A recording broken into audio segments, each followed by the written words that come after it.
go. Say it with me. Today is Thursday. Happy Thursday to you. Welcome in another edition of the Joe Raineri Show, brought to you by WagerTalk.com. And, of course, we've got the legend himself, the legendary handicapper from WagerTalk.com. Ralph Michaels is going to join us here in just a couple of minutes. It is time to make some money, people, this weekend. And it starts tonight. We got Thursday Night Football. We got the Patriots, we've got the Colts, we've got Deflategate 28, or whatever it may be, although it doesn't seem like much of a rivalry since New England has pretty much owned the Colts' ass the last 7 times that they have played. But, hey, we got a game, we've got some college football, and we've got a whole host of games Saturday and Sunday in college, in the NFL, that we're going to go over with Ralph. Plenty to get to, opportunity for you to make money. Plus, we got baseball. That's right. We've got even more baseball starting tonight. We've got Atlanta, who is playing, if you can believe that. Yes, if you haven't been following baseball, let me make this simple for you. The Braves won the National League East. The Braves are actually in the playoffs. And if you can name 3 members of the Braves, I will go ahead and give you $1, okay? And you guys can hit us up, as you know, always in the chat rooms. It is a pleasure to see John and Kelly and Charles and all you guys already joining us at WTF Sports TV, at the Joe Raineri Show. Also, the hotline, you know where it is. Miami Acura hotline, 855-WTF-2255. That is how you reach us here on the show. I'm excited, too, because not only are we going to talk to the legendary handicapper Ralph Michaels, but we're also going to talk to a gentleman who I've been following for a while, and this is the first time I'm going to have a chance to talk with him. Austin Stanley, host of one of the co-hosts of A to Z Sports out of Nashville in Tennessee. They cover everything that is Tennessee football, college, professional. If it is sports related in Tennessee, these guys do an amazing job at A to Z Sports. They host a show every Monday through Friday beginning at 8 o'clock Central Time, 9 o'clock here in Miami on the East Coast. Highly recommend you check it out. And the reason I wanted to talk to Austin today was because the Tennessee Titans have become fan favorites in a lot of circles, but there is this underlining lack of respect that the Titans are getting from the national media. Now, the national media will play it off as if they almost feel as if they have to talk about the Titans because they're 3-1. They just came off an overtime victory over the world champion Philadelphia Eagles. So you've got a bunch of people on the national landscape, media folks, who are talking about the Titans. The problem is they don't know what the hell they're talking about. And it's pretty funny. So we're going to talk to Austin Stanley from A to Z Sports here at the bottom of the hour, 4:30, because their take is priceless. Because sometimes you can't see the forest from the trees. So if you are somebody in the media who follows and covers the Tennessee Titans, imagine them having to listen to like the Colin Cowherds of the world and Rich Eisen and listen to them try and talk up a team that they obviously know nothing about. And it's pretty hilarious. So we're gonna chat with him coming up bottom of the hour. Looking forward to that. And then, of course, top of next hour, Matt Lutovsky. He's here to make you even more money in daily fantasy and your fantasy leagues from sportingnews.com. We love Matt. We made a whole lot of money last week listening to his stardom sit-em situation. So it is definitely somebody that you want to get on board with. That'll be top of next hour, 5 o'clock, Matt Lutovsky from the sportingnews.com. I am really excited. As soon as Ralph gets on, we'll bring him on. But we do want to talk a little bit about the Yankees last night, don't we? I mean, Yankee fans. How happy is Rob Manfred and Major League Baseball right now that they have the Yankees-Red Sox rivalry matchup in postseason? How happy do you think they are that they don't have the A's and their 6 fans, who were all in attendance, by the way, at Yankee Stadium last night? I was impressed with them. But how happy is Major League Baseball that they've got Yankees-Red Sox as opposed to any other combination? That's what moves the needle. That is what creates revenue. And I said it yesterday, and I'll say it again. New York area sport fans are celebrating today because the Yankees get to continue their season in the playoffs. Because if the Yankees would have lost last night, there would have been New York sports fans across the country looking for a tall building, they would have to be stuck with the Jets, the Giants, the Knicks, the Rangers, the Islanders, the Brooklyn Nets. They would be absolutely miserable until opening day next year. They'd have nothing to root for. They're Buffalo Bills. I mean, they'd have nothing to be excited about.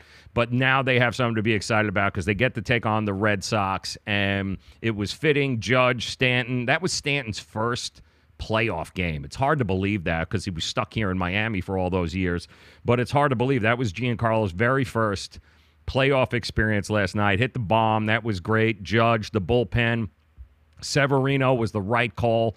Congratulations to Aaron Boone on making the right decision. It could have went either way there, but our bullpen, that being the New York Yankees bullpen, outdueled the very good Oakland A's bullpen, and congratulations on the A's on doing what they did. 97 wins in a year that was filled with nothing but injuries to their starting rotation, a bunch of guys that you've never heard of. That lineup's coming up last night. Have you guys heard of anybody outside of Chris Davis and his .247 batting average?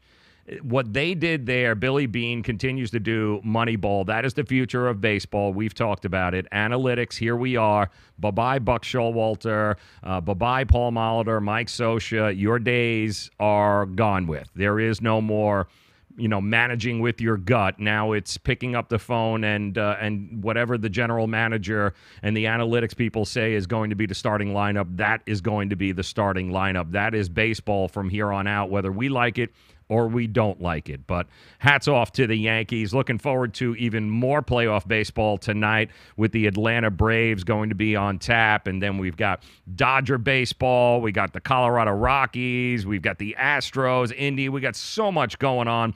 October is a beautiful, and when I tell you, absolutely beautiful month for sports and for sports bettors and for those that have a team. You got basketball starting, NHL hockey underway. It's good to be a sports fan in the month of October. It's also a good month to go out and get that new car that you've been hoping for. And before we bring Ralph Michaels on from wagertalk.com, do want to recognize our good friends at Miami Acura. And I would suggest, as they suggest, to go take a test drive, the all-new 2019 RDX. It is here. It is available for you. The car drives itself, guys. I'm telling you, never a better time for you to finally get that car that you've always wanted than right now with the all-new 2019 RDX. Go take it for a test drive. South Dixie Highway, for those of you in the 305. Outside of the 305, simply call them, set up an appointment, 855-564-4669. That is 855-564-4669. That is how you hit them up there. Go take the test drive for the brand new, all new, redesigned 2019 RDX. You will be excited that you did. All right, guys, it is Thursday. That means it is time for a little wager talk, brought to you by wagertalk.com. We bring in the legend, the man, the myth. He is here. It is Ralph Michaels. He joins us via the Miami Acura hotline. And, Ralph, thanks for stopping by on this Thursday, my friend. Always a pleasure. Doing your show is always a highlight of my week. I thank you. I appreciate you having me on. Yeah, that's what my ex-wife said for a long, long time until she left me. Appreciate that, though, Ralph. Honestly, I really do, man. Love the smoke you're blowing my way. Let's talk some exciting football, certainly here in South Florida this weekend. We've got the old rivalry back in center stage. Miami taking on Florida State. Florida State just not very good this year. Miami is hoping to kind of start their own streak. They won last year. They're hoping maybe to rattle off a few more wins moving forward. What do you think about this game? We're looking almost 2 touchdowns now, Ralph. You know what? You need motivation to cover this kind of game. Obviously, it's a rivalry, so any extra motivation is great. And I think Miami, from what I'm reading, is really circle the wagons, beating North Carolina like they did and dropping in the polls. They have to make a statement. The thing I like about this Miami team is 60 TFLs. Put it in perspective, last year the leader in college football was Ohio State. They had 113 TFLs on the year. Miami already with 60. We've seen Florida State allow 4 sacks to Syracuse, 5 sacks to Virginia Tech, and they really struggled in those games when getting pressure. I think Miami gets that pressure, and in fact, I have Miami winning and covering this week. Wow, there you go. Miami fans are going to love to hear that. Ralph Michaels joining us, wagertalk.com, at CalSportsLV. And, you know, Ralph, before we go any further, you got some very interesting free information at wagertalk.com that anybody who's even thinking about betting on some of the games this weekend should probably go and download. Tell us about that. Yeah, well, if you go to the wagertalk.com website and you go to the handicappers on the top toolbar, just go to the Cal Sports download, and every day you get my free downloads. You have to register once, but there's no credit card needed. Once you register, you can download these free every day and every week. The Gridiron Guide is the first. That's a full page on every game. It gives you the yardage, the lines, it gives you the log, it gives you quarter-by-quarter scoring for those that can play the first quarter or first half bets. And then it gives you 20 ATS and over-under categories, how teams do as home favorites, home dogs, off a loss, off a win. So that's a great tool each week. And then the second, and I'm really proud of this, is a stat comparison sheet, which just started this week.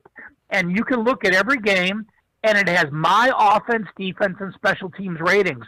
We know that just because you lead the NCAA in offense doesn't mean you're the best offense in football. It's relative to the strength of schedule you played. So those are unique. You have the strength of schedule. And, you know, this game we just finished talking about, Miami and Florida State. Florida State's offense, based on the schedule they've played, is number 117 out of 130 FBS teams. That shows how bad they've been. Yeah, it has not been good, and FSU fans, they're just hoping if they can beat Miami, then they don't care if they lose every other game throughout the year. They've kind of already come to that realization right now. Ralph Michaels joining us. So get to wagertalk.com, some very valuable information that you can get there for free. All right, we'll keep it in South Florida. A lot of people in the Boca Raton area loving the FAU Owls, taking on those pesky Old Dominion Monarchs who took down Virginia Tech just a couple of weeks ago. I know we talked about this team last week. You were very weary about them. You know, the public tends to jump all over somebody that they just saw beat a team like Virginia Tech, and they're taking on FAU, who is really the only team this year that has taken UCF as really exchanged blows with UCF from an offensive standpoint here. What do you like with the FAU Owls versus the Old Dominion? I don't happen to think this is going to be a game. I think Florida Atlantic is going to run it up on them, but what do you see? Well, you know, Old Dominion went to a quarterback change, and we talked about it last week, and they impressed me going to East Carolina, at least on the scoreboard. At first, I thought I was impressed because they only lost 37-35. But if you look at the yardage, Old Dominion actually got outgained by 221 yards. So there is some value playing against Old Dominion. While most look at them and say, well, they covered against East Carolina. In fact, they shouldn't have covered. They were very fortunate with some defensive and special teams big plays. Now, FIU, I think the offense is still not where it was last year. Yes, they hung tough with UCF, and they only got outgained by 98 yards on the road, and they were minus 3 turnovers. Going to Middle Tennessee, they had the yardage edge last week, but lost. You know, I think Bryles moving to Houston as the OC and Charlie Weiss Jr. moving in, the offense is not quite what it is to the level it is. But I also think that FAU's offense is good enough against this Old Dominion defense that's allowing 509 yards per game to score a lot. And I think Old Dominion against this FAU offense, remember I said last week, East Carolina was one of the most improved defenses. Florida Atlantic is not one of those best defenses. I look for a very high-scoring game. Yes, well, I do too, and it's just one-dimensional with the Monarchs. They're averaging just 3.1 yards per carry this season. That's not going to get it done, especially when you go up against an offense like that at FAU. And then the other Florida team we got, Ralph, is LSU taking on Florida. That's right, and it's going to be Gainesville, the Swamp. It's going to be an awful lot of fun, but Florida not used to being an underdog in their own building. What do you think, LSU minus 2.5 right now? You know, full disclosure, I was wrong about LSU going to Auburn. I liked the Tigers. I was wrong about LSU last week against Mississippi. They laid it on with 573 yards. But now they're going on the road, and the difference in this game to me is Dan Mullen. I loved what he did at Mississippi State. Look at the drop-off at Mississippi State this year with him being gone. I think he's the difference maker in Florida. Both of these defenses rank in my top 12. I think it's a low-scoring game, and although Joey Burrow had some success last week, the LSU quarterback, he's still only completing 53% of his passes, and LSU as a team is only averaging 4.4 yards per carry. You look at the Florida side, on offense, they're averaging 5.3 yards per carry, with Dameon Pierce averaging 10.6 yards per carry, and Felipe Franks is the real deal with a 12-3 ratio. Ralph Michaels joining us, wagertalk.com. Make sure you head over to wagertalk.com. Some great, valuable, free information there if you're planning on diving in and taking any action this weekend. I happen to agree with you. I think Florida's I like Florida's chances in this game at home in the Swamp. That place is going to be crazy. And one of the other games that we're hearing a lot about, and this is another one of those public perception recency bias, the public is buying Notre Dame, man. They are believing big in Notre Dame, but they've got a pretty tough matchup in the ACC. Virginia Tech this weekend there. What do you like this? Virginia Tech getting 6.5 and 7 in some lines. Now, unlike LSU, I've had a great feel for Notre Dame, and I thought Ian Book did what he did against Wake Forest, and look what they did against Stanford, putting up 550 yards. Not only is Ian Book making his third start now, you also got back Dexter Williams last week. Dexter Williams, a running back who last year averaged 9.2 yards per carry. He was suspended the first 4 games. His first game back against Stanford, 161 yards, 7.7 yards per carry. Now, the problem I have is this.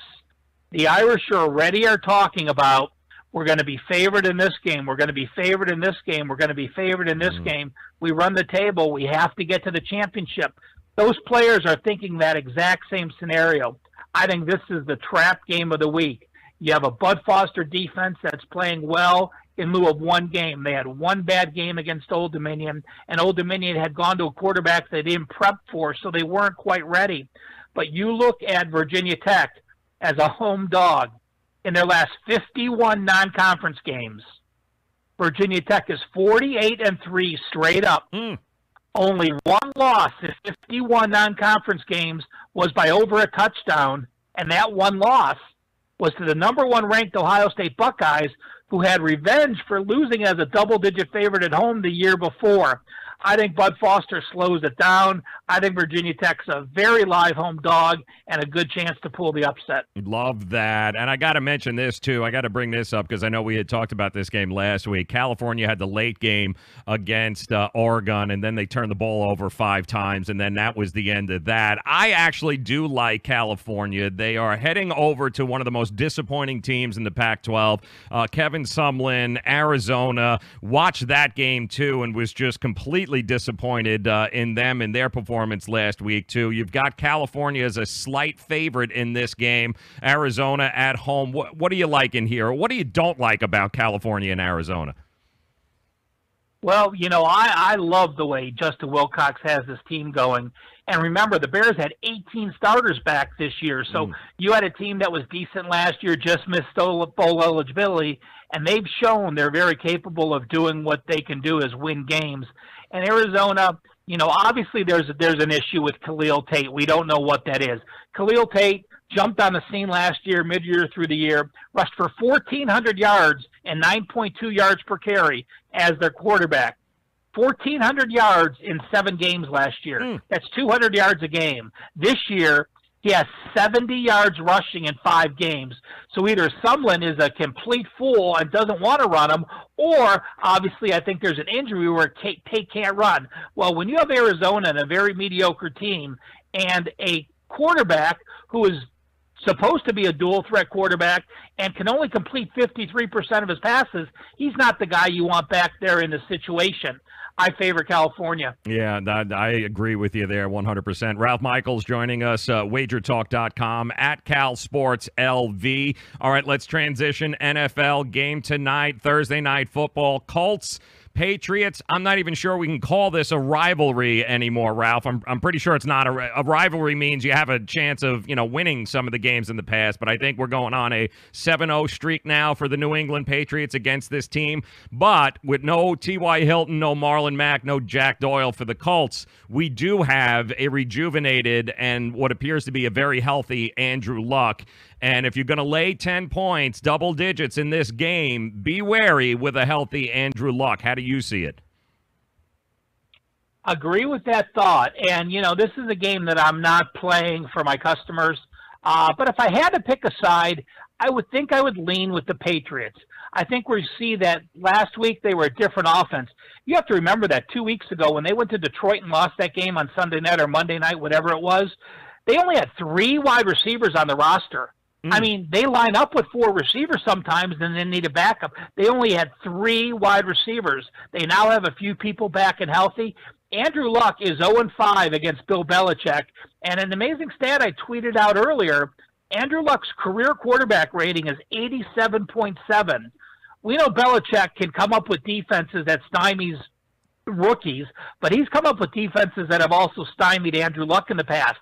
Andrew Luck, 87.7 career rating, 65.1 QB rating when he's facing Belichick.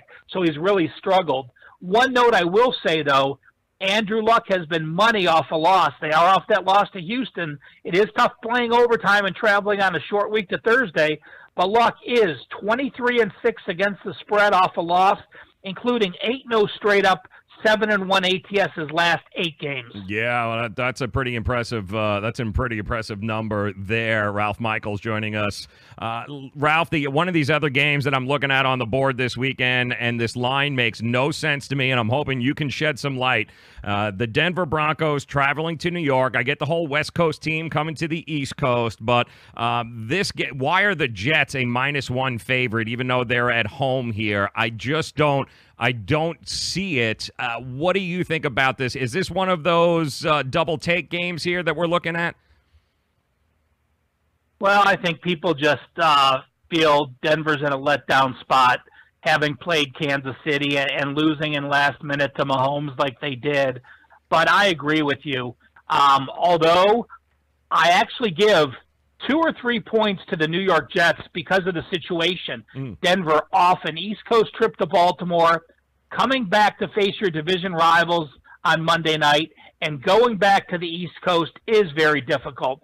But now we have a defense that's playing very well, be it they gave up 446 yards to Mahomes. They gave up 22 first downs, and they played well as a team. The New York Jets team, Sam Darnold we thought was the second coming of Joe Namath. But, playing a rookie quarterback with a new offense the first week and they put up 48 Detroit, that's not that much of a surprise. Last 3 weeks, 12 points to Miami, 17 points at Cleveland, 12 points at Jacksonville, playing a physical Jacksonville team and now playing another physical Denver team. I think we're going to see Sam Darnold probably get sacked 4 or 5 times on the day, and I think he's really going to struggle. Yeah, I think it's going to be a very long day for the New York Jets and their fan base there. And you mentioned Jacksonville. The other game a lot of people excited about, of course, is the Kansas City Chiefs. We got the one of the top leading offense in the National Football League going up against one of the best defenses. Something has got to give. What do you think gives in that game? Give me the Jaguars, give me the Jaguars, give me the Jaguars. Yeah. Jacksonville's allowing 259 yards per game. The best defense normally beats the best offense. KC's off that emotional Monday night comeback. Yes, Mahomes is playing great, but this is a whole level of defense that's different than they've had. Mahomes has only been sacked 5 times on the year, never more than twice per game. But the Jacksonville Jaguars can get after them. They have shutdown corners, which makes a difference. Mahomes won't have the time he had to pass the ball as he has in previous weeks. And I think this is going to end up being a pros versus Joe games where, the fans are in love with KC, and why wouldn't you be? But how about this for a stat? KC may be 4-0 and be the darlings of most people. They're still getting outgained by 55 yards per game. Jacksonville is outgaining their foes by 105 yards. Stat-wise, if you put Band-Aids over the names and just looked at the stats, Jacksonville would be a 5 or 6 point favorite based on those year-to-date stats. When you have the worst defense, I don't care who you're playing. When you're playing in defensive teams, I'm gonna back the stop side. That there is some truth to that. Ralph Michaels, WagerTalk.com. Before I let you go, Ralph, I've been looking at the latest odds to win the Super Bowl that have come out here in the futures, and I'm stuck. My eyes keep going. Plus 1,800 Baltimore Ravens, who I think defensively aren't getting enough credit for what's been going on there and how they've been able to adjust in second half of games, just shutting people down, which is a mark of a champion. And Flacco is still playing. It's a fun defense. It's a fun offense to watch. At plus 1,800, I'm looking at the Baltimore Ravens going, there's some value there. You know, I can't argue with that point. That wasn't in my mindset. I did play the Rams earlier in the year and had a great line on them. I also played Jared Goff to win the MVP, and, you know, those are looking great. But, you know, the thing I like about that is that you look at the competition. Since he's playing okay, but at the end of the year, they're not going to be there. We know Pittsburgh has their troubles. They're not going to be there. So you have a team that right now, with the Pittsburgh win at Pittsburgh, is going to control their division. Well, that gives you a horse in the race at the end of the year, no matter what happens. That, again, is a great thought process by you, Joe. Yep, well, it's all about value, Ralph. If it's one thing WagerTalk.com and Ralph Michaels talks about, it's find a damn value, and there is some value in the Baltimore Ravens at plus 1,800. All right, you got to get to WagerTalk.com. You got to check out Ralph's page there at CalSportsLV. Some amazing information on his Twitter handle. Make sure you check him, follow him out. The stats, the trends, unbelievable. Ralph, thank you for taking a few minutes out, my friend, hanging out with us. Good luck this week. We'll talk again next week. Thanks, Joe. Appreciate it. Appreciate it. Ralph Michaels, WagerTalk.com. Love that, too. And by the way, the Baltimore Ravens are getting ready to play the Cleveland Browns, another division game here this week. There's just something about this Ravens team. Offensively, rejuvenated Joe Flacco. Defensively, the numbers are ridiculous on what they've been able to do second half of games this year against opponents. We're talking shutting them down. I mean, we're no more than, I think, like 3-point. Teams are only averaging about 3.5 yards a play or running wise in the second half of games against this Baltimore Ravens defense. They have They've turned the clock back there. I don't know what kind of vitamin Suggs is pounding down or what kind of antler spray or what the hell's going on there, but there's something about the Baltimore Ravens that certainly have to be kept an eye on. That is for sure. Another team that you've got to keep an eye on, the Tennessee Titans. And I'm so looking forward to having a chance to talk to Austin Staley from A to Z Sports in Tennessee, in Nashville. Nobody covers Tennessee sports like the guys at A to Z Sports. And I couldn't think of anybody better to bring on and talk about the Titans and the utter lack of respect that they have been receiving from the national media. It's borderline just hilarious. I mean, it really is. It's funny when you listen to the Colin Cowards of the world and Rich Eisens, and you listen to these guys almost feel as if they have to say something nice about the Tennessee Titans because they're 3-1 and the way that they went about and beat the Philadelphia Eagles. So I want to go ahead and talk to Austin. We're going to bring him on in just a minute, but keep in mind this all started, all right, because of a interview that was done shortly after the game. Taylor Lewin, their offensive tackle there for the Tennessee Titans, he was asked after the game about the respect factor when it comes to the Tennessee Titans, and this is what he had to say. It's ridiculous that people don't give the Titans enough credit. Obviously, we've been up and down on wins. The last 2 seasons, we've had winning seasons with a big playoff win. You got to start giving the boys more credit, man. Like, there's 32 teams, there's not 31. So, I mean, you got to start respecting Nashville a little bit. Yeah, you better. Unfortunately, the fine folks over at NFL.com and the morning show they have there didn't give a whole lot of respect to the Tennessee Titans, and there are an awful lot of Tennessee Titan fans and that are really ticked off and pissed off as to what was said during the show. We're going to play that for you. We're going to bring on Austin to be able to talk to us a little bit about what's going on in Nashville and whether or not it's a fair criticism of the Tennessee Titans. A bit of a small market. They're not New York. They're not L.A. They're Nashville. Is it a fair criticism to say, what do you expect from the national media? So we'll figure out exactly what Austin has to say. A to Z Sports. We'll do that as soon as we get back here. 2.5 minutes. We just got to spend a couple of minutes thanking some of our sponsors here. Low Cost Airlines, Superior Cruise and Travel, and of course Miami Acura. Listen, they support us. We'll hope that you support them. If you are planning on traveling anytime soon, if it's via airlines, Low Cost Airlines. If it's a cruise you're thinking about doing, and we do a lot of that here in South Florida, Superior Cruise and Travel is the way to go. And then for our fine folks here in the South Florida area, there is no better deals right now than what is happening at Miami Acura. So get ready. A to Z Sports co-host Austin Stanley.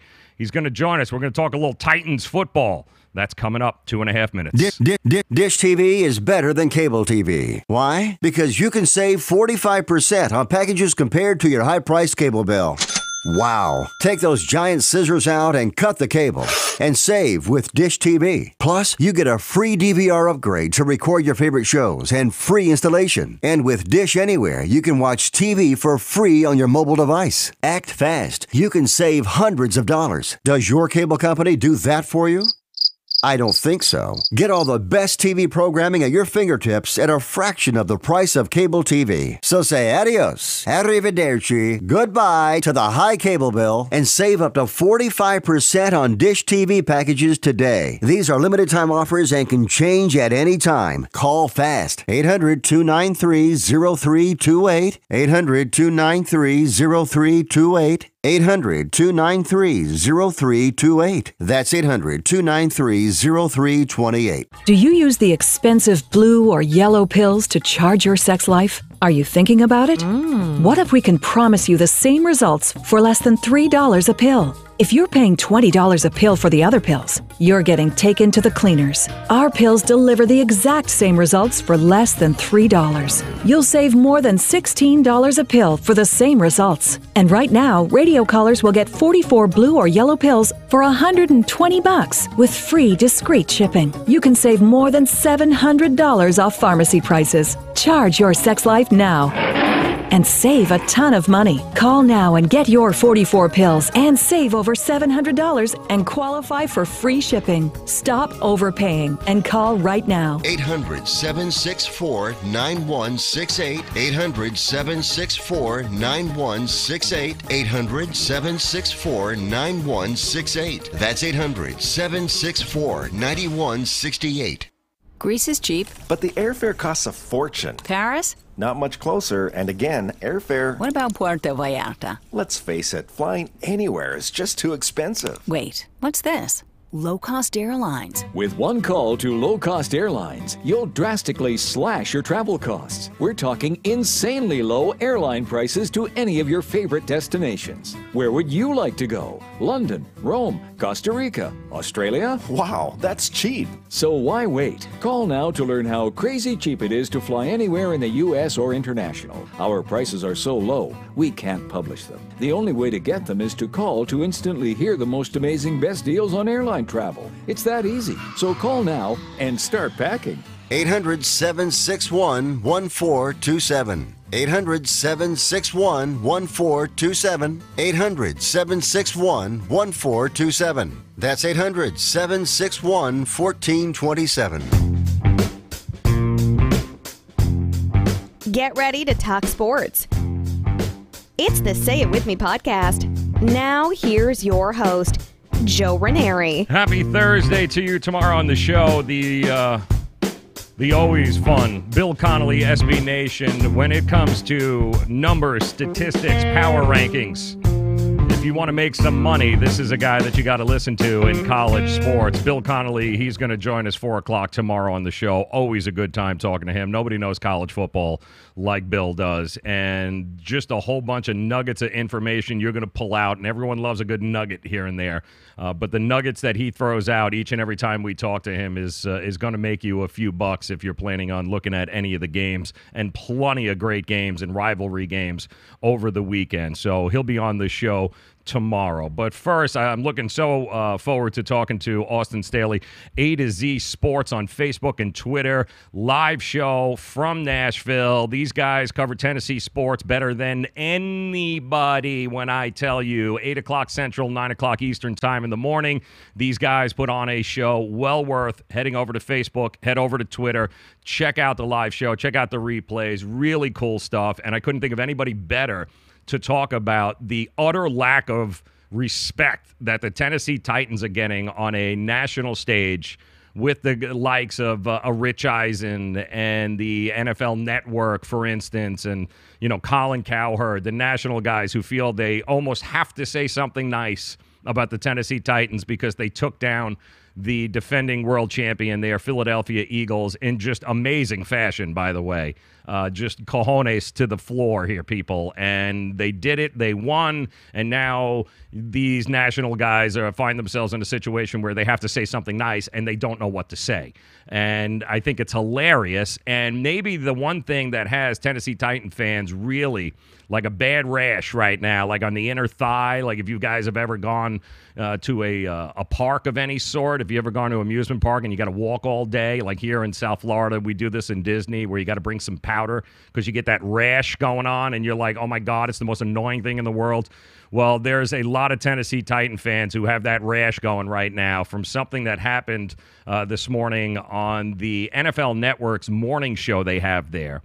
And Kyle Brandt with the NFL Network had something to say about Tyler Lewin's comments about, you know, there's 32 teams in the NFL, national media. Like, none of you guys are talking about us, and it's about time you give us some respect here in Nashville. And then this is what happened this morning. The Titans are off to a great start, and after they beat the Eagles this last week, Taylor Lewan had something to say and broke out the respect card, slapped it down on the table. Let's take a look back. It's ridiculous that people don't give the Titans enough credit. Obviously, we've been up and down on wins. The last 2 seasons, we've had winning seasons with a big playoff win. You got to start giving the boys more credit, man. Like, there's 32 teams. There's not 31. So, I mean, you got to start respecting Nashville a little bit. You got the face. All right, so personally, I think it's very cool. You guys know, I've talked about this for years. I crave turnover in this league. I like variety. I would love a Titans-Redskins Super Bowl. I'd be way into it.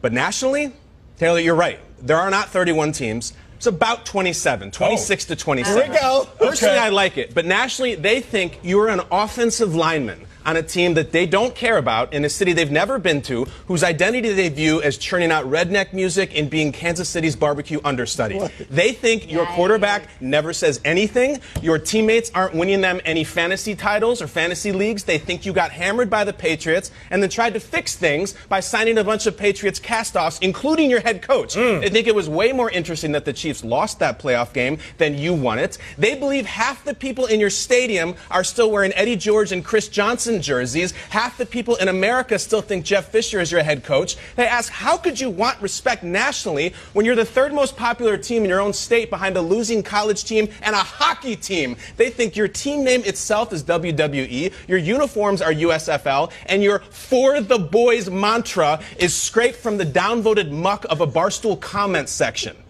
I think you have a team that runs and hits and fights. I hope you guys win because I would love to see it. But most of this country, Taylor, can't wait for you to lose so they don't have to watch it. There is your fuel. Do with it what you will. All right, guys, so let's bring in Austin Staley. I couldn't think of anybody else better to be able to talk about the Tennessee Titans football than Austin. For those of you that don't know, Austin is the host of A to Z Sports on Facebook and Twitter. You can check him out, A to Z Sports. Nobody does anything Tennessee sport-related better than Austin and Zach Bingham, his partner there. And Austin, he joins us via the Miami Acura hotline. And Austin, thanks for taking a couple of minutes out and hanging out with us, man. Absolutely, Joe. Thanks for having me. All right, so help us understand, because I was catching your show a little bit earlier today, and you guys were talking about Tennessee Titan football, really from a national media standpoint, not getting an awful lot of love, and the love that they get is actually misinformed love. It's like people just, I heard the Titans are good, so they feel they have to say something nice about the team. Talk to us a little bit about what the viewpoint from in Tennessee, in Nashville, is on the national stage. Yeah, my whole thoughts is the Titans being 3-1 in the first month of the season has really caught national media with their pants down around their ankles, because you have to talk about a team when they're 3-1. There's the new head coach, Mike Vrabel, who's done a great job so far of keeping this thing together. And the amount of adversity the Titans have faced in the first 4 weeks. I know you're down there in Miami, the 4 hours of lightning delay in week 1. That was the longest game in NFL history. The Titans lost Delaney Walker, Pro Bowl tight end, Pro Bowl left tackle. Lawan got knocked out of that game, literally knocked out of that game. Then they got career playing their 4th and 5th tackle against Houston. Mariota couldn't feel half of his hand because of a nerve injury. Some weird stuff going on, yet they were able to win 3 straight games as underdogs against the Texans, the Jaguars, and then the Super Bowl champion Philadelphia Eagles in overtime this past Sunday. So we're expecting, as media members who cover the Tennessee Titans, we were expecting on Monday, Tuesday, Wednesday to hear a lot of positive things about the Titans. And you've got Peter Schrager from the NFL Network talking about how the Titans are gutsy and they're rolling the dice, going for it on 4th down and overtime, when he didn't watch the game and he thought the Titans had multiple drives in overtime when there was not. Like Trey Wingo on ESPN radio said the Titans are using a quarterback rotation between Gabbard and Marcus Mariota, which is just not factually correct. Rich Eisen tweeted out after the Jaguars, the win over the Jaguars, that, hey, watch out now. Blaine Gabbert and the Titans just beat the Jaguars, when in fact Gabbert got a concussion in the first quarter and Marcus Mariota led the team to a win over the Jags. And I get it. I know the Titans' 3 wins are not pretty. 9 points against the Jags, 20 against the Texans, and took them 26 points. Took them overtime to get 26 points against the Eagles. But this team has figured out how to win in different ways, and they've played gutsy defense. They've made plays when they needed to, and it just shows you that the national media, they're just simply not watching the games, but then acting like they watch the games when they go on their respective shows.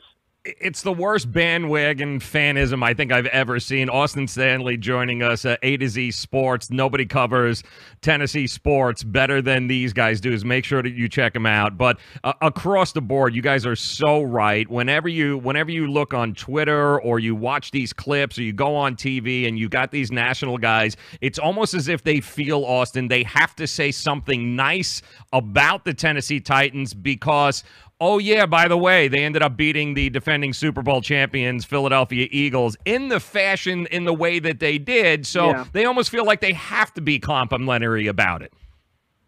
Yeah, and they don't pay attention to the Titans, and so they're unprepared to talk about the Tennessee Titans. So all they can go off of is, whatever their producers hand them. And I like Good Morning Football for the most part. I think it's a good show. That show's had a lot of success as being a morning show on the NFL Network that talks football year-round, and they do a good job. But that show, I think everybody who covers the NFL knows that show is a fluff show. They talk good about all the teams, and then they send it to all the teams' social media, and then everybody retweets it and stuff like that. So I get the role that show plays, but they just are showing how unprepared they are to actually talk about the Tennessee Titans. And then Kyle Brandt earlier Thursday morning just really lit into the whole thing about why the Titans aren't being covered at a national level, and really hit a couple, nervous spots in Nashvilleians.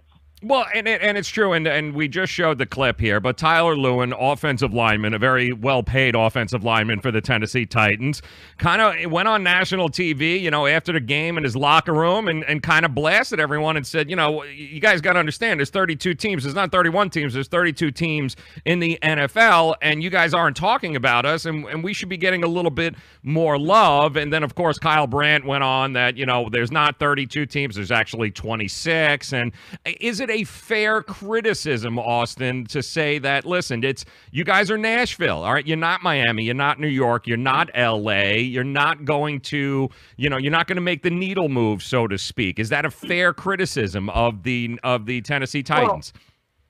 Well, and Kyle Brandt tried to spin it as this is not how he feels, but this is the perception nationally about Nashville and the Tennessee Titans.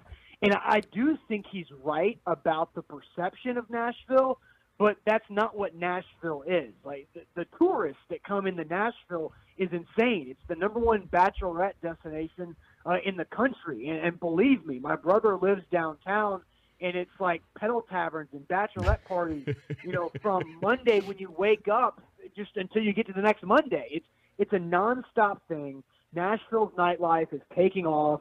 The food here is great. Every bar that opens has an amazing rooftop. There's a lot of positive things about Nashville, and I think just the whole country is starting to catch up on that. But Kyle Brandt, I think he was mostly right. Now, he did take some low blows at the barbecue and the country music and that kind of thing. And, he said that half the NFL fan base thinks Jeff Fisher is still the head coach. Well, I think Sean McVay and Jared Goff and what they're doing with the Rams are helping people remember how bad of a coach Jeff Fisher was in L.A. He was actually a pretty good coach here for the most of the time when he was with the Titans. So, it's just, that's how news travels. And you know this. It takes a little bit. Nashville's been a hot city for the last 5 or 6 years. I'm a Nashvilleian. I grew up here. It is completely different. It was completely different when I returned home from college up in Knoxville like 6-7 years ago. And this city is legit, man. And people are noticing it. Like Philadelphia Eagles fans all flocked to Nashville because when the schedule came out, they circled it and say, hell yeah, let's go party our asses off in Nashville. And they did that. They did that this past weekend. They just flew home, and they were a little hungover and had that loss, too. I'm not going to – listen, I'm going to back this up, too, because I've had I've been fortunate enough to be able to travel to just about every one of these cities and catch a football game. But I've gone back to Nashville a number of times because I think the fans are great. The tailgating is great. I don't give a crap what Kyle Brandt says about the barbecue. The barbecue and those tailgating parties is out of control. The fans are good. It doesn't make a difference what jersey you're wearing. They're very knowledgeable football fans. So if that's the national perception of Nashville, and I don't necessarily think it is, because anybody who's ever been there doesn't have that impression of what that city is all about. And now, to me, Austin, the big question is, can you win in the NFL with a defensive-minded coach? And, you mentioned Jeff Fisher, but, all these young guys now, the Sean McVays of the world, the Nagy's in Chicago, everybody is, you have a young quarterback, you better have an offensive-minded head coach in order to win. Can Tennessee win with a defensive-minded head coach? I think Mike Vrabel, and I've had some criticisms about Vrabel earlier on in the offseason about how he handles the media and kind of how he uses us against his team or whatever, but I don't think him being a defensive-minded guy hurts Marcus Mariota at all. Now, he made it a very important hire in bringing in Matt LaFleur, who was underneath Sean McVay in L.A. the last year.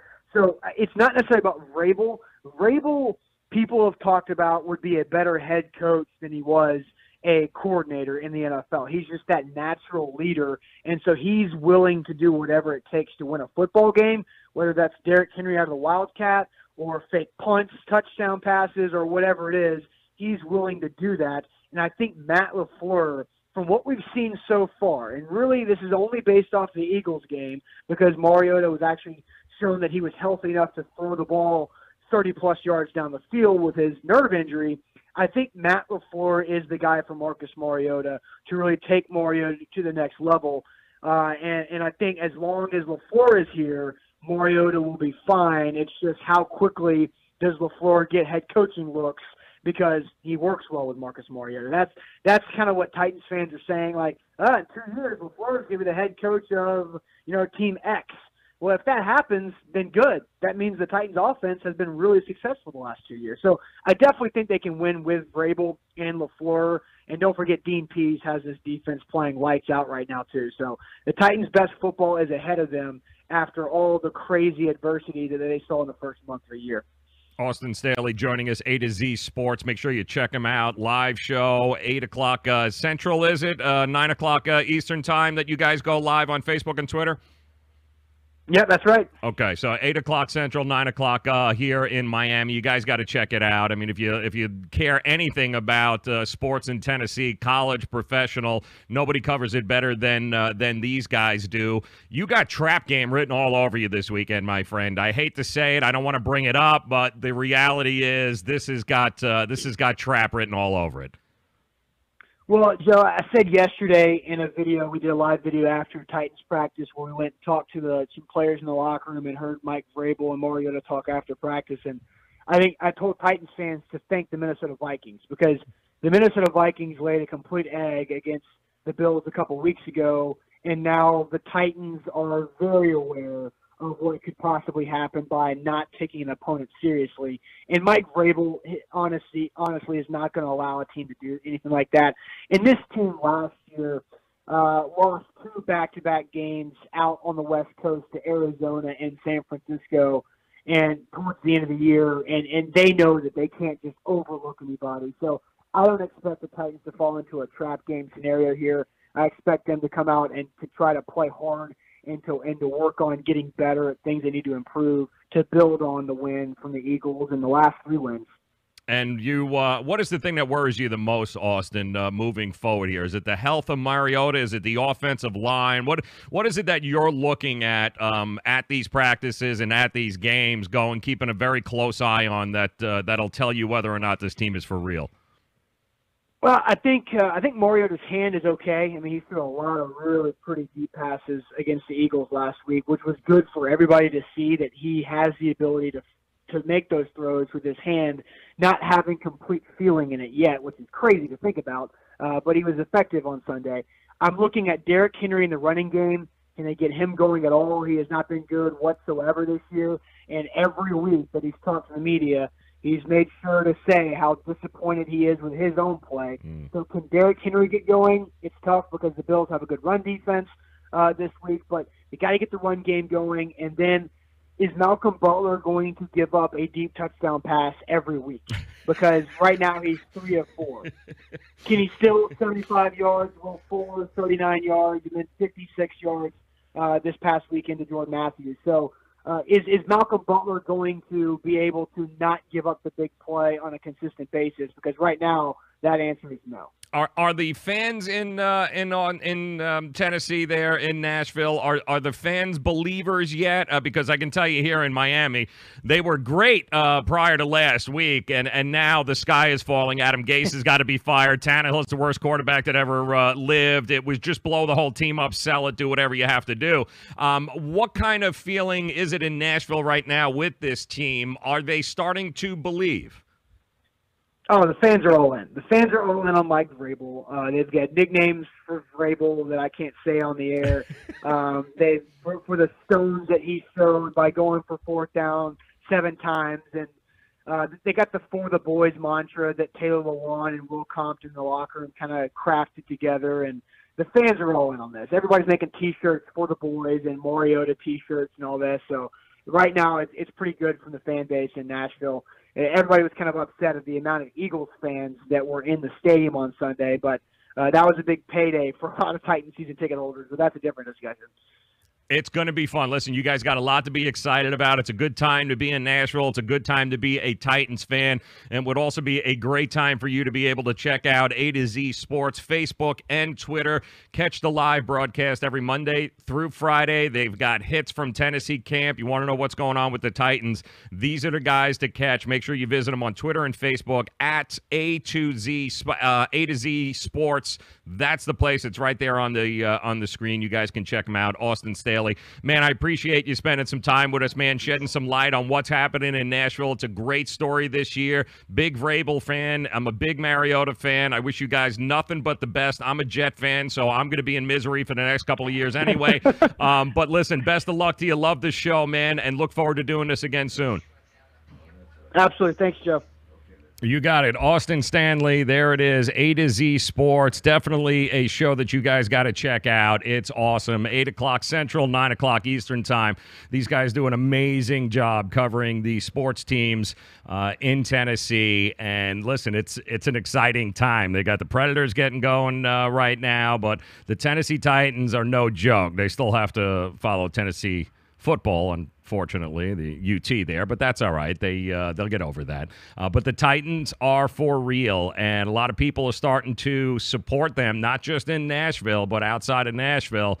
You can't look at this team and go, it's a fluke, because it's not a fluke. These guys are the real deal. Mariota is playing much better than he has been. Vrabel, they say teams take the persona of the head coach, and this is a tough-ass team. Mike Vrabel was a tough-ass player. He's a tough-ass head coach, and this team is playing lights out, especially on the defensive side. So a lot of fun there to watch the Tennessee Titans, and I want to thank Austin Stanley, A to Z Sports. Make sure that you check that out. All right, now we got some money to make you here regarding fantasy football. We're going to talk to our good friend from sportingnews.com, Matt Lutovsky. He is the fantasy god. We got a little stardom sit-em getting ready to go for you. You guys know how to reach us, too, on social media, in the chat rooms, Twitter, Periscope, Facebook, YouTube, even Twitch now. You guys go ahead and bring your questions for him. We'll go ahead and bring him on. And just a quick reminder, we had Ralph Michaels on a little bit earlier, wagertalk.com. Some real interesting information and some picks for this weekend. If you want to get them, don't worry. They'll be available right after this show. You guys know how it works. It's the wonderful thing about live streaming, right? If you don't get it live, you can get it on the replay. But he's definitely got some picks that you guys are going to want to hear about before you make any of your plays this weekend. That would be Ralph Michaels from wagertalk.com. So let's bring him on. Always excited to talk to him on a Thursday. Matt Lutovsky, sportingnews.com, fantasy god. Am I exaggerating when I say fantasy god? Some people probably think so, because last week I thought Kenyon Drake would have a bounce back, and 3 yards later, it's not looking good for Kenyon Drake. But so this will be a Drake-free segment. All right, we're going to do Drake-free Matt Lutovsky, Sporting News. All right, let's talk right off the bat, because the game that everyone is looking at and trying to figure it out, if you landed Patrick Mahomes on your team, you are jumping up and down for joy. You're no doubt you're probably 4-0 at this point. But now he's going up against the Jacksonville Jaguars, and a lot of people are asking, do I start Patrick Mahomes this weekend? What would your answer be to that? I think, it definitely depends on who else you have. I don't think he's the number one quarterback or anything, because, look, last week, obviously, the team won. He led the comeback. He threw it left-handed. ESPN's crew freaked out. But the ultimate stats, 304 yards, 2 touchdowns, I don't know. Lots of guys put that up nowadays. So he's not that far and away better than everyone every week, and against a defense like Jacksonville, it certainly could be a tough one. But it's at home. I think that's the biggest thing for him. The game's at home. He's still got all the weapons. He's still got all the talent, obviously. So to me, I think we have him ranked right around 7th or so in the quarterback rankings this week. So, I think most people who have him, you're probably starting him. And you've got the Bears and the Buccaneers are on buys this week, so there is definitely going to be some roster shuffling around for a lot of people. And one of the other questions that we've gotten a lot too, Matt, is the return of Julian Edelman tonight for the New England Patriots, and people have been stashing him, and they want to know, do they dive right back in? Is tonight the time that you jump in on Julian Edelman and put him in your lineup?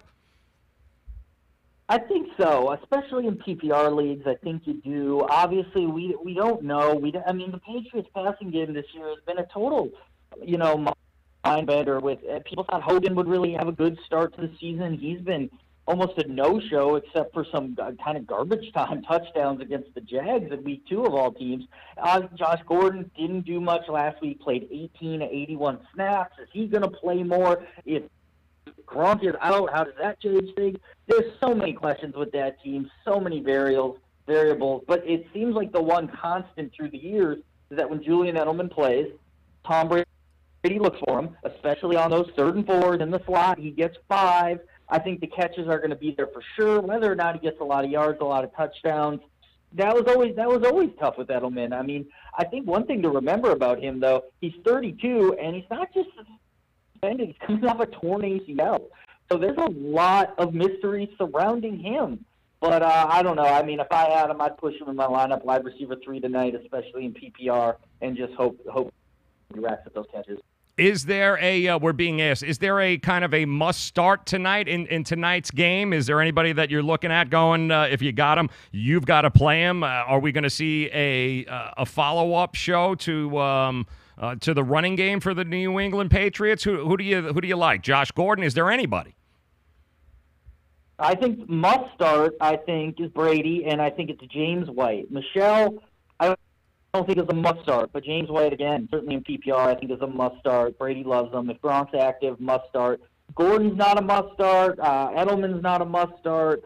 Luck's not necessarily a must start with no T.Y. Hilton. I like him. I think, he's right on that QB1 bubble. I think Eric Ebron, just because of how thin tight end is a must start if you have him. But yeah, other than that, it's kind of rough. I mean, someone's going to do well for the Colts, wide receiver, Chester Rogers or Ryan Grant, or maybe Nyheim Hines has another good game out of the backfield, catches the ball. But by no means are those guys that, you got to play. It's one of those after the fact you go, oh, look at that. Yep. Wish I had played him, but moving on. Yep, and we've got some questions rolling in here, and you guys know how to reach us. You can always hit us up here, 855-WTF-2255, or hit us up in the chat rooms like you guys are. We've got John wants to know Russell Wilson or Marcus Mariota this week. Who would you start?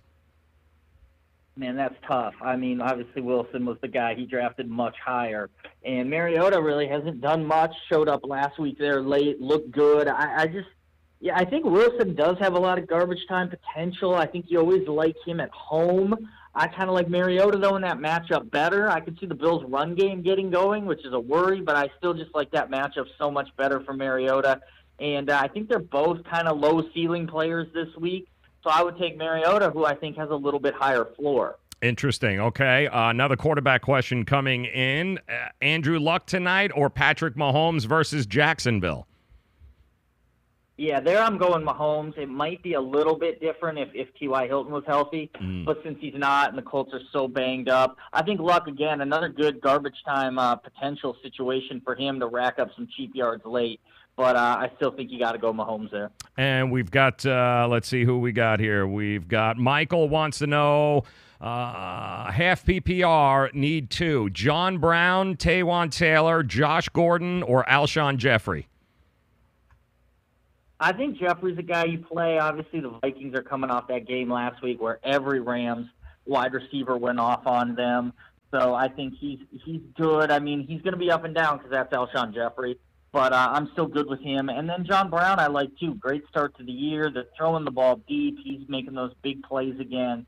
And, the Brown secondary doesn't scare me.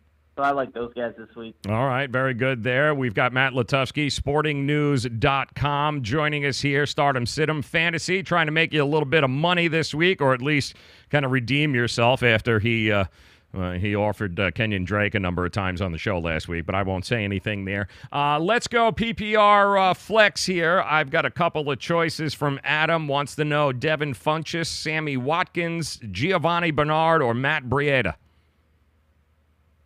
Well, I think Breida is the must start there. I mean, going into that matchup, Arizona by far allowing the most fantasy points to running backs.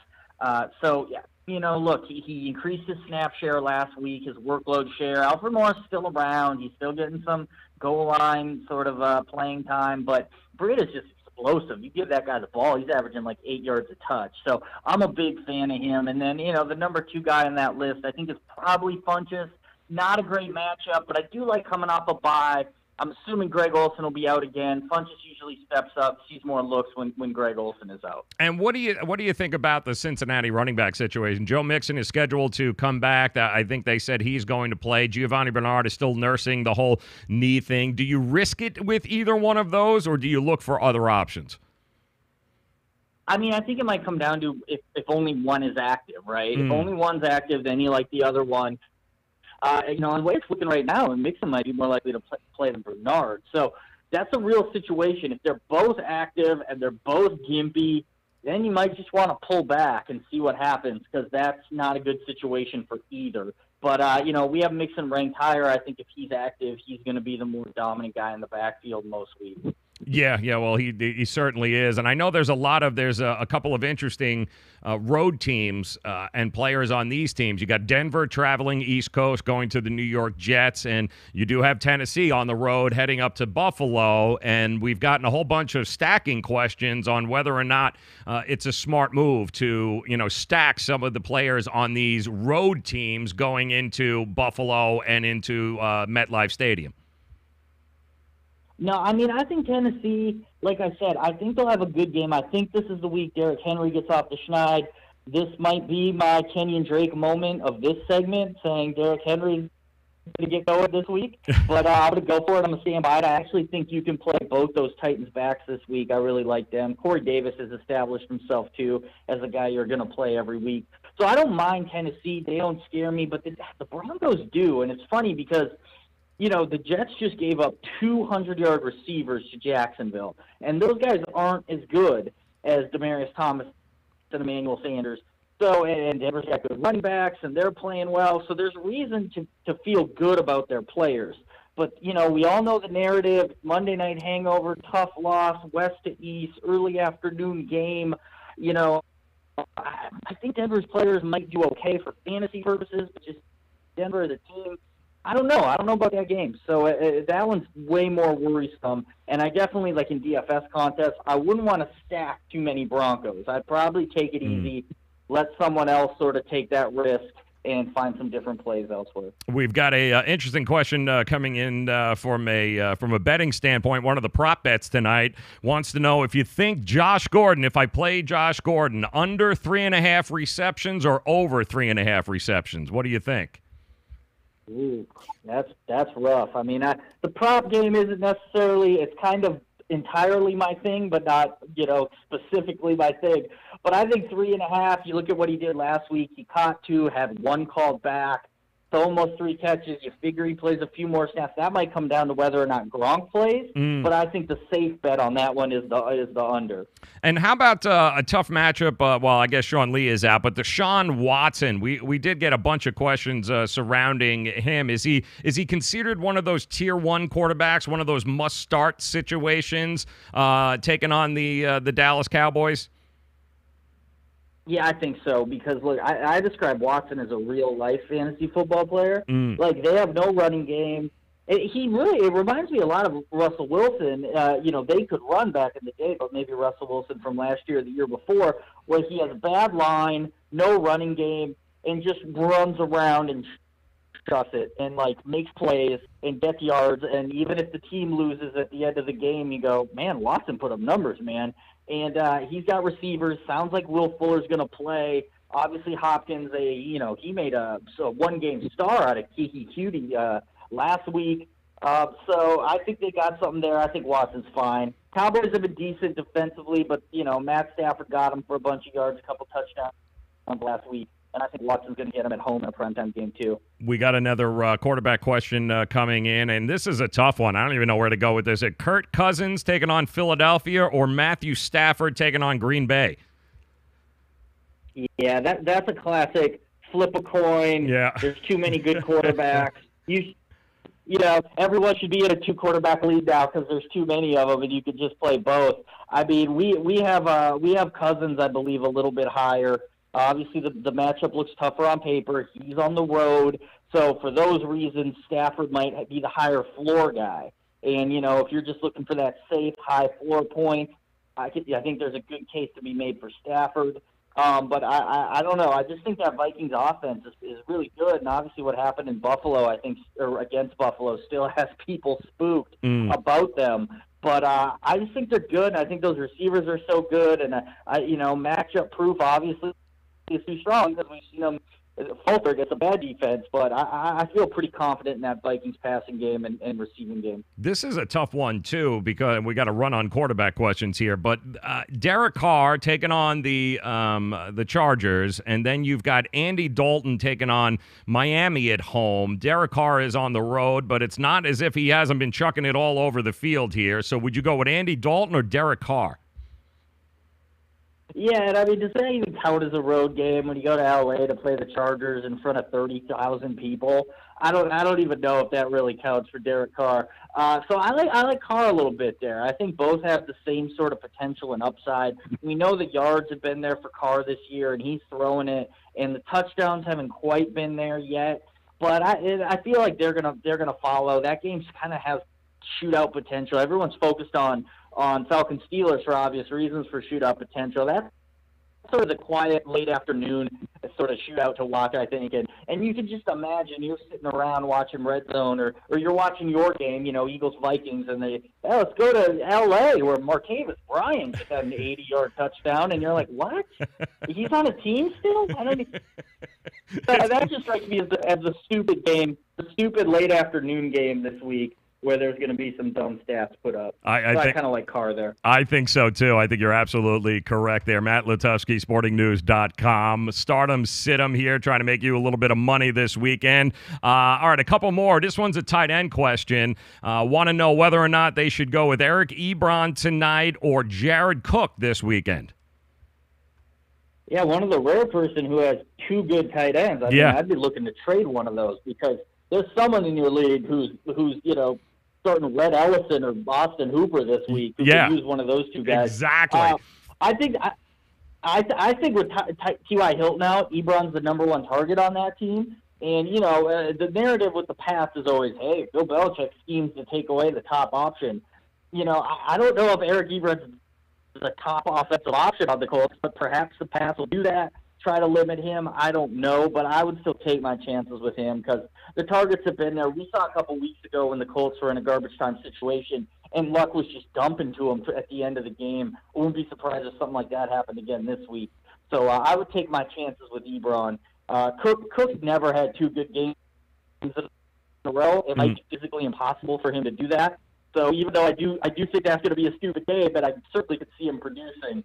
That's what would cause me to take Ebron over him this week. Another tight end question. This one is tough too. Austin Seferian-Jenkins, who is taking on that atrocious defense at Kansas City, or David Njoku taking on a very stout and very tough Baltimore Ravens defense. Who do you like there? Yeah, I mean that guy should try to work out a trade with the guy in the last question. Yeah, I think I would. Look, neither of them have done anything, and Njoku seems like the guy who's going to do something soon and catch a touchdown and do something more. It's going to come eventually. I just hate that matchup. Basically, what you said there, and ASJ has a good matchup, and certainly he could throw up a one catch for 8-yard game too. But in those situations, I'm going to play the matchup unless one guy's getting way more targets consistently. I play the matchup, so I would go ASJ. All right, and give us your sleeper of the weekend here, Matt. Tell us who is. Give us a name, somebody we should look at that might surprise all of us, and don't give me Kenyon Drake. No, I'm definitely not going to give you Kenyon Drake. It sounds like Will Fuller's going to play. I think Kiki Cutie could have another good game, though, if he doesn't.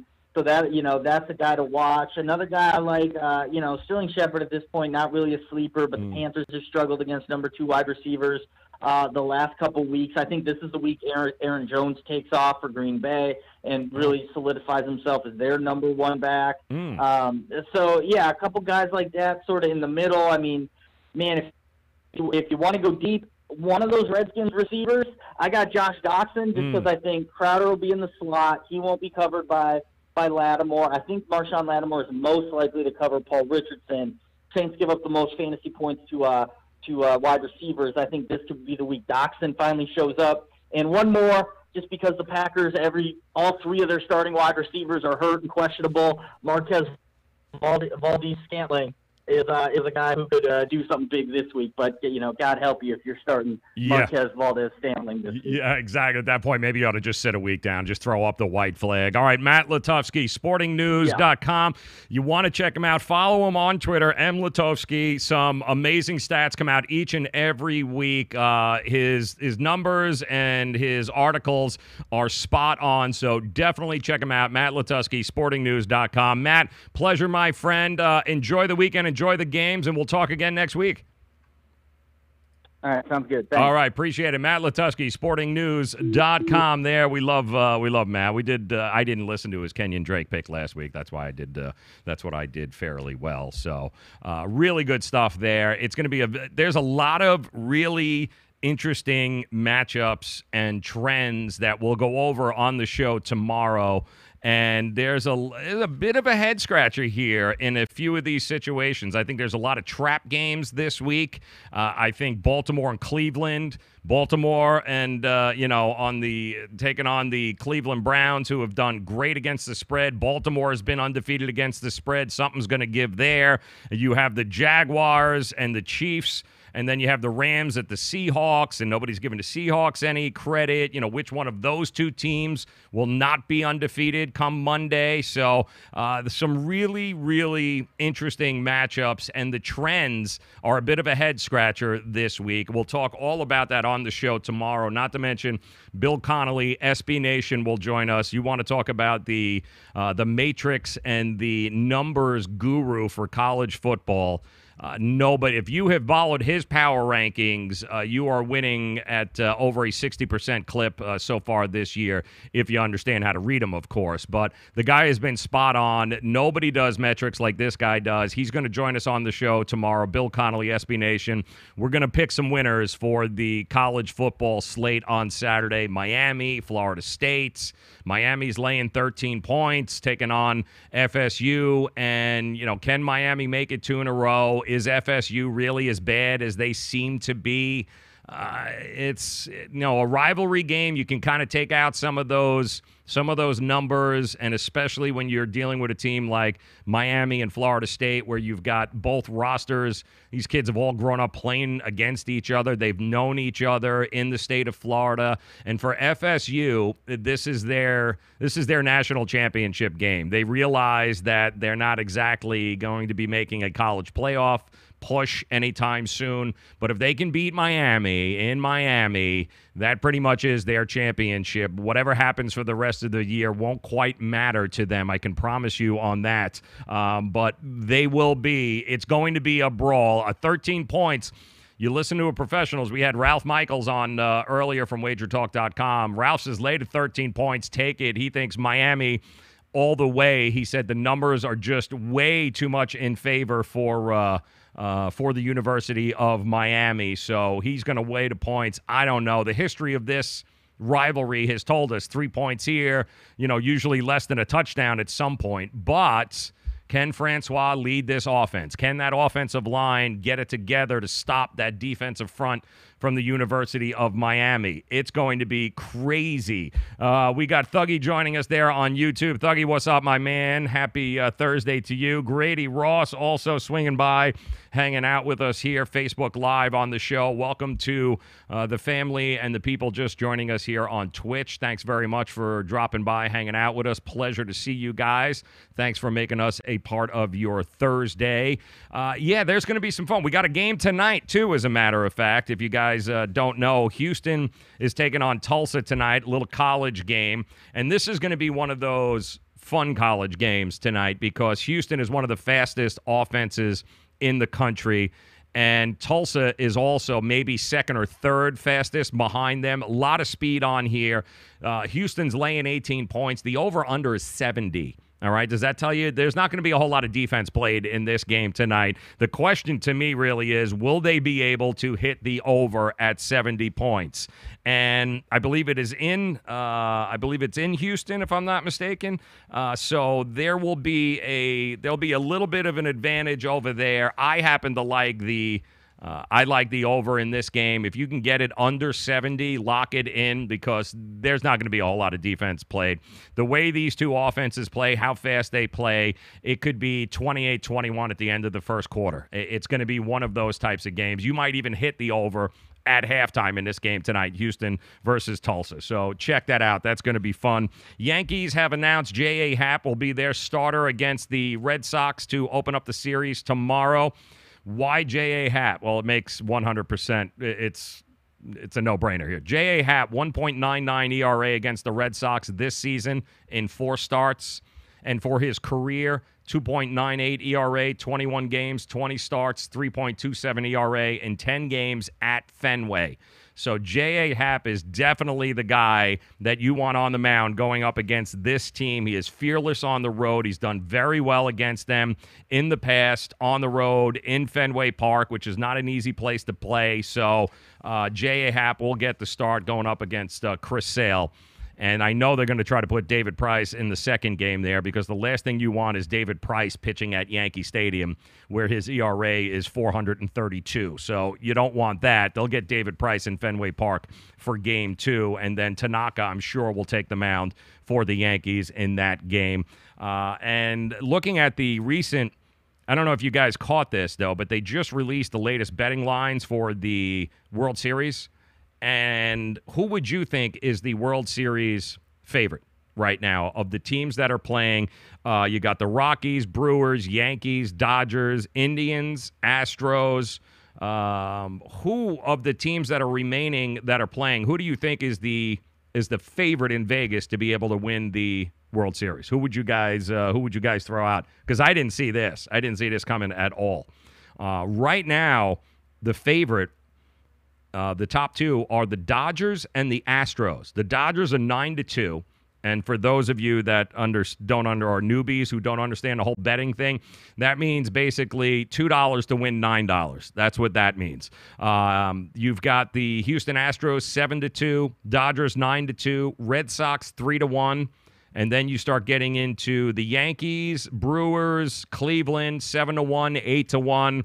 You've got the Rockies at 10-1 and the Braves at 12-1. So a lot of people Vegas is loving the Dodgers. The Dodgers and the Astros are your 2 favorites to contend in the World Series. So there's some value there on the Yankees if they can get it going at 7-1. Some of these underdog teams, the Colorado Rockies at 10-1, they can hit with just about anybody.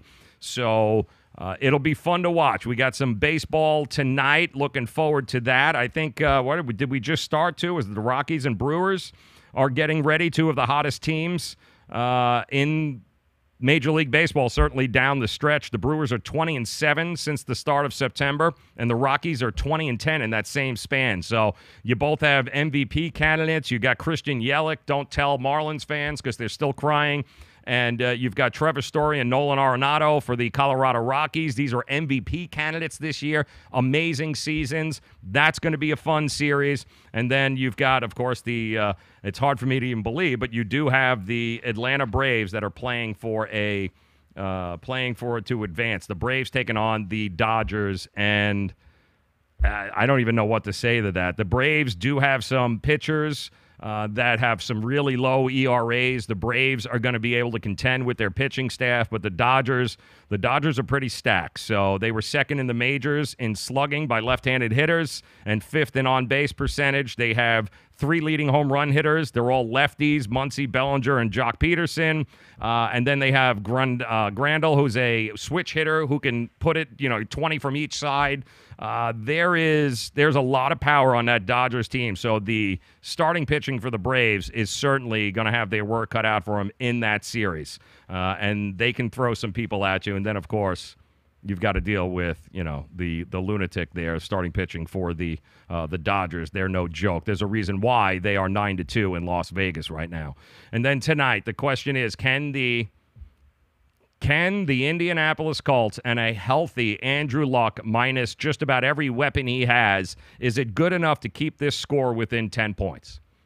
That's what's going on. Las Vegas right now has gotten so much money towards the Patriots, they don't even know what to do with themselves.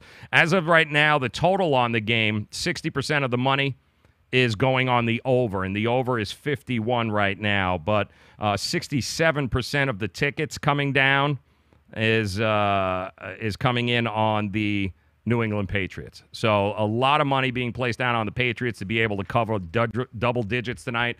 10 points right now. It's been bouncing back and forth between 10, 10.5. Great. They're 7-0 in their last 7 meetings. This is just the one team that Andrew Luck can't get past. Maybe taking a year off, having wiped his ass a little bit here. Maybe he can come back. No T.Y. Hilton, no Marlon Mack, no Jack Doyle. So there are some holes to fill here, but it is Thursday night, so you never know. We do have the public falling all in love with New England once again after their beatdown of the Miami Dolphins. So it'll be a fun game to watch. But if I was a betting man, which of course I am, I would definitely look towards the over here at 50-51 if you can get it. I do think Tom Brady, when they start getting in this groove, this is a Tom Brady situation where he'll just keep piling it on. And I do think Andrew Luck is going to have to play from behind, so he's going to be airing it out. This has got, 55, 56 points written all over it. So if you can get it 50, great. If it's going above that, still do it. I still think we're looking at 55 total points. I'm going like 30 to 25, 24, somewhere along those lines for the final score tonight. And definitely look at the over in the Tulsa-Houston game. They might even still be scoring points, and they haven't even started the game yet. That could be 28-21 after the first quarter. So plenty of stuff to be excited about here today. If you missed any of the show, don't forget Ralph Michaels, wagertalk.com.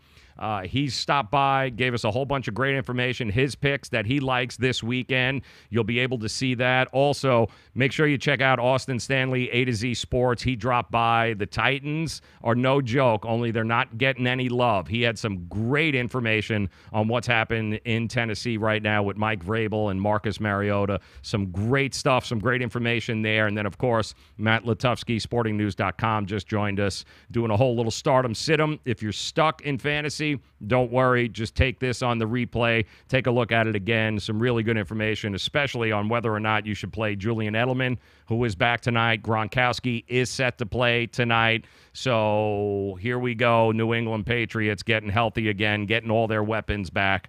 Let's see what they can do. All right, you guys rock. Want to thank you so very much for hanging out with us here today. Always a pleasure. Tomorrow, once again, we've got Bill Connolly, SB Nation, talking college football. We'll lay it all out for you tomorrow, and I can't wait because this weekend in college is going to be so much, and I mean so much fun, and nobody does it better than Bill Connolly when it comes to college sports. And also Russell Baxter from Fansided. He'll join us, the NFL professional guru. He'll drop by, talk. He's at the game tonight, so we'll talk about what happened here at Foxborough and lay out what's going to happen over the weekend in the NFL. It's fun to be a sports fan this time of year, all right? October is it.